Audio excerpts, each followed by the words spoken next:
Sanayi esnafının büyük olarak çok sorunları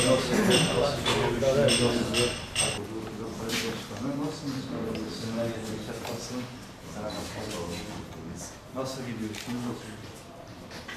Teker dönüyor. Vallahi damlıyor öyle. Siirt sanayi sitesini yeterli görüyor musunuz? Bir Yok. şehre yakışır mı? Yok. İhtiyaçları Yani şu anda Türkiye'yi dolaşıyoruz, Siirt sanayisi kadar berbat bir sanayi yok. Sorunlar nelerdir? Zaten gezeceksiniz, göreceksiniz. Evet. Biz Daha bir kısmını zaten biliyoruz. Evet. Özellikle sizin dile getirmenizi istiyoruz. Yoksa biz de farkındayız. Altyapımız yok, görürsünüz etrafta hepsi direkler zaten. Bir bakıyorsun araba çarpıyor, elektrik gidiyor. Yani komple altyapının yapılması gerekiyor. Yani kamyon bir bakıyorsun çarpıyor, elektrik gidiyor, o gün elektrik yok, sanayi hiçbir şey yapamıyor. Bismillahirrahmanirrahim. Hüdapar Siirt İl Teşkilatı olarak bugün de sanayi sitesi esnaflarımızı dolaşmaya geldik. Dile getirdiği bazı sorunları sizinle de paylaşalım. Özellikle elektrik direklerini ifade ettiler. Artık elektrik tesisatının yerin altına alınması gerektiğini, bunun bazı sorun ve sıkıntılara sebep olduğunu söylediler. Bununla birlikte yolla ilgili talepleri var.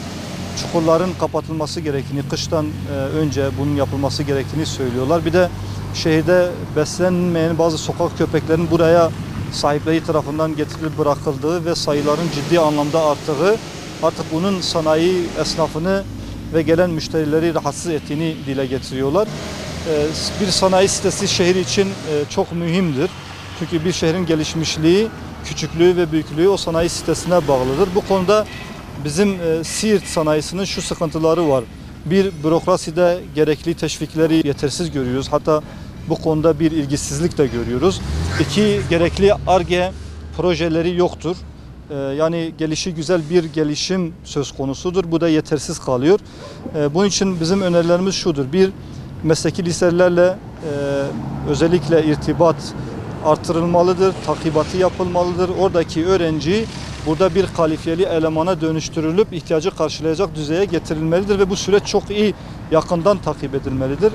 Bununla birlikte hedefimiz de şudur, işsizliği azaltan bir sanayi sitesi istiyoruz. Yani bizim işsizlik sorunumuz malumumuzdur.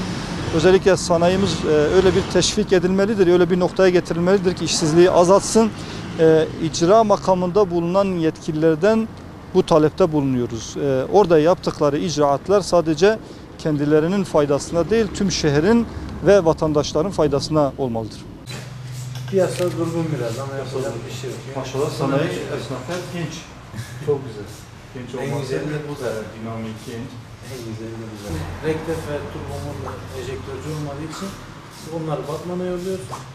Normalde her şeyi burada yapabiliyoruz yani. Bu alanda niye açılıyor? O konuda usta mı bulunuyor? Usta bulunuyor. Şikayetleriniz var mı? Şikayetlerimiz var. Sanayi sıkıntısı nedir?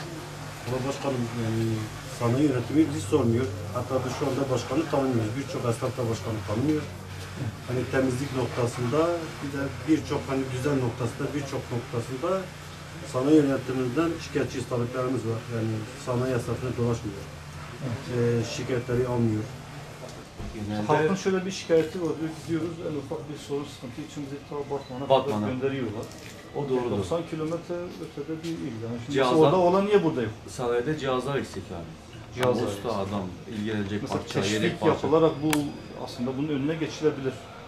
Batman gibi sanayisinde bütün parça var. Ama Siirt'te parça olmadığı için millet Batman'a tercih ediyor. Kimse ses olmuyor.